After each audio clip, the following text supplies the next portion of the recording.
ఒకసారి ద్వారక ప్రజలు శ్రీకృష్ణుణ్ణి బంగారంతో తూకం వేయడానికి ప్రయత్నిస్తారు.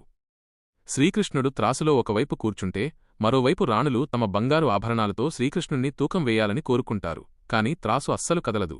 అప్పుడు సత్యభామ కోపంతో తన బంగారు ఆభరణాలన్నింటినీ త్రాసులో ఉంచి కదిలించడానికి ప్రయత్నిస్తుంది. కాని ఫలితం ఉండదు.